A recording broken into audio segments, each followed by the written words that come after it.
Good evening to all. So, இன்னைக்கு என்ன பார்க்க போறோம்னா ஒரு முக்கியமான property, memoryless property of a geometric distribution. ஓகேங்களா? ஸோ இந்த டிஸ்ட்ரிபியூஷனுக்கு இந்த ப்ராப்பர்ட்டி இருக்கு. சரிங்களா? ஓகே, பாருங்க என்னன்னா let x be a geometric variate.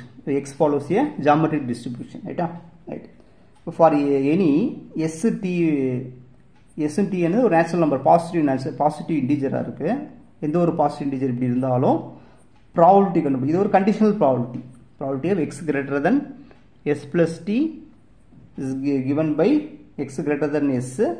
So இதோட கண்டிஷனல் ப்ராபபிலிட்டி. ஓகே, அதாவது டிபெண்டன்ட் ப்ராபபிலிட்டி. ஓகே, ஸோ இந்த ப்ராபபிலிட்டி வந்து இந்த மாதிரி இதுக்கு ஈக்குவலாக இருக்குன்னு நம்ம சொல்ல போகிறோம். ரைட்டா? இந்த ப்ராப்பர்ட்டிக்கு பேர் memory less property R forgetfulness property. Memory less பாருங்க, மெமரிக்கு ஆப்போசிட் ஃபர்கெட். ரைட்டா? லெஸ்ஸுக்கு ஆப்போசிட் வந்து ஃபுல். ஓகே, ஸோ இது ரெண்டுமே ஒன்று தான். சரிங்களா? ஆக்சுவலாக என்னன்னா மெமரிலெஸ் ப்ராப்பர்ட்டினா, ஸோ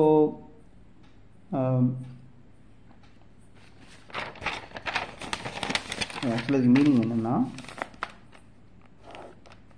இது பாஸ்ட் டென்ஸ், இது பாஸ்ட் டென்ஸ், பாஸ்ட்ல நடந்த ஒரு விஷயம். பாஸ்ட் டென்ஸ்னு வச்சுக்கோமே, இது ப்ரெசன்ட், இப்போ இந்த வருஷம் இது வந்து ப்ரெசன்ட்.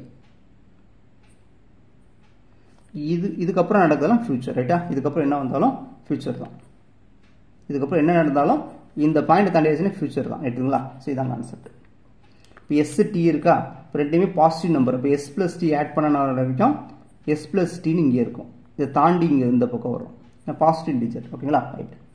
இப்போ எஸ் பிளஸ் டி இங்கே வந்துடும்னா ஃபியூச்சரில் வந்துடும். ஓகேங்களா? இப்போ எஸ் பிளஸ் டி இங்கே வந்துடும். புரியுதுங்களா? எஸ் வந்து கரெக்டாக பாஸ்ட் டென்ஸில் உள்ள ஒரு இது, பாஸ்ட் டென்ஸ், டிங்கிறது ப்ரெசென்ட். இப்போ இங்கேருந்து லைட்டாக மூவ் ஆச்சுன்னா ஃபியூச்சருக்கு போயிருவீங்க. ரைட்டா? இப்போ எஸ் பிளஸ் டி நம்பர் லைனில் பிளாட் பண்ணும்போது இது தாண்டி வந்துடும். அப்படிதானே? எஸ் பிளஸ் டி வந்து ஆல்ரெடி டி கூட எஸ் ஆட் பண்ணும்போது நான் அதான் எழுதியிருப்போம், எஸ் டி நேச்சுரல் நம்பர். ஓகேவா? அதனால இது தாண்டி வந்துடும். அப்போ எஸ் பிளஸ் டி வந்து ஃபியூச்சரில் உள்ளது. ரைட்டா? ரைட். இது வந்து ஃபியூச்சர், இது தாண்டது ஃபுல்லாக ஃபியூச்சர், இது ஃபியூச்சர். ரைட்டா? இப்போ என்ன சொல்லியிருப்பாங்கன்னா எக்ஸ் கிரேட்டர் தென், இப்போ இதுதான் இந்த ஈவெண்ட் தான் ஃபர்ஸ்ட் நடந்திருக்கும். ஓகே, இதுதான் ஃபர்ஸ்ட் நடந்தது. இது ஃபர்ஸ்ட் நடந்தது என்னது? பாஸ்ட் டென்ஸ்ல இருந்து ஃபியூச்சர் வரைக்கும் ஃபுல்லாக உள்ளது ஆல்ரெடி நடந்து முடிஞ்ச விஷயம். ரைட்டு தானே? அப்படிதான் நம்ம வாழ்க்கையில் நடந்திருப்போம். பாஸ்ட் டென்ஸ், ப்ரெசென்ட் இப்போ நடந்திருக்கு, ஃபியூச்சர். பாஸ்ட் டென்ஸில் நடந்த விஷயத்தை வச்சு ஃபியூச்சரில் ஒரு விஷயத்தை டிசைட் பண்ணுவோம். அதுதான் இது. கரெக்டுங்களா? X greater than s. இப்போ இதை வச்சு என்ன பண்ணா, இதை டிசைட் பண்ணுவோம். இது ஆல்ரெடி நடந்து முடிஞ்சிருச்சு. ரைட்டா? S greater than s. இப்போ இது என்ன, இப்போ அதை வச்சு நடக்கக்கூடிய விஷயம், இதை பேஸ் பண்ணி நடக்கக்கூடிய விஷயம் x greater than s plus t. இப்போ எஸ் பிளஸ் டி இதுக்கு இங்கே. ஸோ இப்போ இதோட ப்ராபபிலிட்டி தான் கண்டுபிடிக்க போகிறோம். இதுக்கப்புறம் நடக்கக்கூடிய ப்ராபபிலிட்டி தான் கண்டுபிடிக்க போகிறோம். இது ஆல்ரெடி நடந்து முடிஞ்ச விஷயம், பாஸ்ட் டென்ஸில் நடந்து முடிஞ்ச விஷயம். இது வந்து என்னது? அதுக்கு இதிலிருந்து அடுத்து நடக்கக்கூடிய விஷயம். ரைட்டா? அதுக்கு ப்ராபபிலிட்டி கண்டுபிடிக்க போகிறோம். அது எதுக்கு ஈக்குவலாக இருக்குன்னா, இது ப்ரெசன்ட்ல இருந்து நடக்கக்கூடிய விஷயத்துக்கு ஈக்குவலாக இருக்கும். அதான் எழுதியிருப்போம். ஓகே, ப்ரெசன்ட்ல இருந்து, அதாவது ஐ ஃபர்கெட் த பாஸ்ட் ஹிஸ்டரியை வந்து நான் மறந்துடுவேன், அதான் சொல்ல வரோம். ஓகேங்களா? ஸோ இந்த ப்ராபபிலிட்டியில் பாஸ்ட் டென்ஸ் இருக்கும், பாஸ்ட்டும் இருக்கும், ப்ரெசென்ட் இருக்கும், ஃபியூச்சரும் இருக்கும். ஓகே, ஸோ அது வந்து என்னது, பாஸ்ட் டென்ஸை டிபெண்ட் பண்ணி இருக்காதுன்னு சொல்கிறது தான் இங்கே ரிசல்ட். ஓகேங்களா? சரி, பாருங்க. இப்போ என்னன்னா, இப்போ நம்ம வந்து ஜியோமெட்ரிக் டிஸ்ட்ரிபியூஷனுக்கு தான் இந்த ப்ராப்பர்ட்டி இருக்குன்னு சொல்கிறோம். அப்போ ஜியோமெட்ரிக் டிஸ்ட்ரிபியூஷனுக்குள்ள பிஎம்எஃப் எழுதியாச்சு. ஓகேங்களா? 1 to infinity. ரைட். இப்போ என்ன பண்ணுறோன்னா, அந்த இது எல்லாமே இந்த எக்ஸ் கிரேட்டர் தென் டி இருக்கு. இது ஈஸியாக ஞாபகம் வச்சுக்கலாம். இது முக்கியமான ப்ராப்பர்ட்டிங்க, வெரி வெரி இம்பார்ட்டன்ட். டேரெக்டாக டிஎன் செட்டு படிக்க இந்த ப்ராப்பர்ட்டி படிச்சுக்கோங்க. இந்த ப்ராப்பர்ட்டி என்னன்னு கூட கேட்கலாம். எந்த டிஸ்ட்ரிபியூஷனுக்கு இருக்குன்னு கேட்பாங்க. ரெண்டு டிஸ்ட்ரிபியூஷன் இருக்கும். ஒன்று வந்து ஜியோமெட்ரிக் டிஸ்கிரீட் டைப்பில் ஜியோமெட்ரிக் டிஸ்ட்ரிபியூஷனுக்கு இந்த ப்ராப்பர்ட்டி இருக்கும். கண்டினியூஸில் வந்து எக்ஸ்போனன்ஷியல் டிஸ்ட்ரிபியூஷனுக்கு இந்த ப்ராப்பர்ட்டி இருக்கும். மற்ற எந்த ஒரு டிஸ்ட்ரிபியூஷனுக்கும் இந்த ப்ராப்பர்ட்டி இல்லை. ஓகேங்களா? ஸோ அதனால் இது ஒரு ரொம்ப முக்கியமான கொஸ்டின். ஸோ நாங்கள் எம்எஸ்சி படிக்கும் போதெல்லாம் ஆக்சுவலாக மார்கோ செயின்லாம் எதுவும் கேட்பாங்க. அதாவது பாஸ்ட் டென்ஸ் டிபெண்ட் பண்ணி இருக்காது சொல்லுவாங்க. சரிங்களா? ஸோ இது முக்கியமான ப்ராப்பர்ட்டி. சரி பாருங்க, இப்போ நான் என்ன செய்யறேன், இந்த வேல்யூ கண்டுபிடிக்கணும். P of X greater than K கண்டுபிடிக்கணும். கேங்கிறது natural number, any natural number. அப்போ இது என்ன, கேக்கு மேலே கண்டுபிடிக்கணும். அப்போ டிஸ்கிரிட் தான் ஒர்க் அவுட் பண்ணுறோம் கேக்கு மேலே. இது ஒரு நேச்சுரல் நம்பர்னால கே ப்ளஸ் 1 கே ப்ளஸ் 2 இப்படி போய்கிட்டே இருக்கும். ஏன்னா இந்த எக்ஸ் ஒவ்வொரு எக்ஸுக்கும் இது கிடச்சிக்கிட்டே இருக்கும். ரைட்டுங்களா? போய்கிட்டே இருக்கும். இப்போது இந்த இதை அப்ளை பண்ணலாமா? எக்ஸ்ன்னு இருந்தால் கியூ, அதாவது கியூபி எழுதிடுறோம். எக்ஸ்ன்னு எழுதியாச்சுன்னா எக்ஸ் மைனஸ் 1 போடணும். அப்போது கியூபி போட்டாச்சு. இங்கே கே ப்ளஸ் 1க்கு முந்தினது என்னது கே. அடுத்து பி எப்பயும் போல் எழுதிடணும். இப்போ கியூபின்னு போட்டுக்குங்க. கே ப்ளஸ் 2க்கு முந்தின ஸ்டேஜ் என்னது கே ப்ளஸ் 1. இதே மாதிரி நம்ம எழுதிக்கிட்டே போகலாம். ரைட்டா? ரைட். இப்போ காமனாக இதில் என்ன இருக்குன்னா பி காமனாக இருக்கும், கியூ பவர் கே காமனாக இருக்கும். எடுத்துரும். எடுத்து மிச்சது இது என்னது ஜாமெட்ரிக் சீரிஸ்.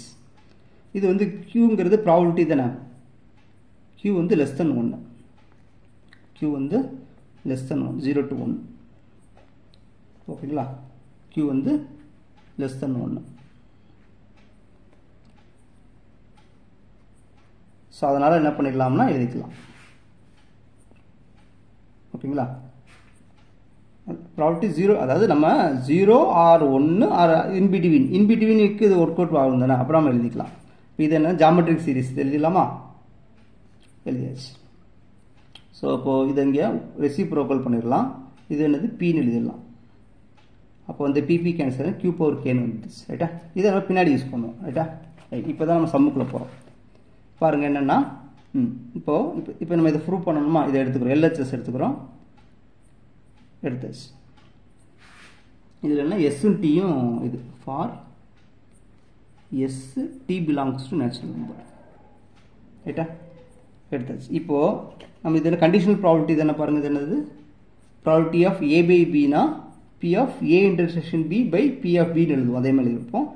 இது ரெண்டு ஈவெண்ட்டோட intersection by probability of this. Right. இது என்னன்னு பார்க்கலாமா? ப்ராபபிலிட்டி ஆஃப்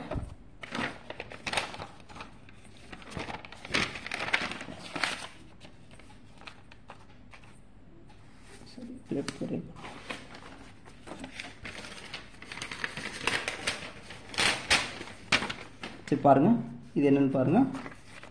ஆக்சுவலாக நம்ம என்ன பார்த்தோம்னா எஸ் இங்கே இருக்குமா, டி இங்கே இருக்கும், எஸ் பிளஸ் டி இங்கே இருக்கும்.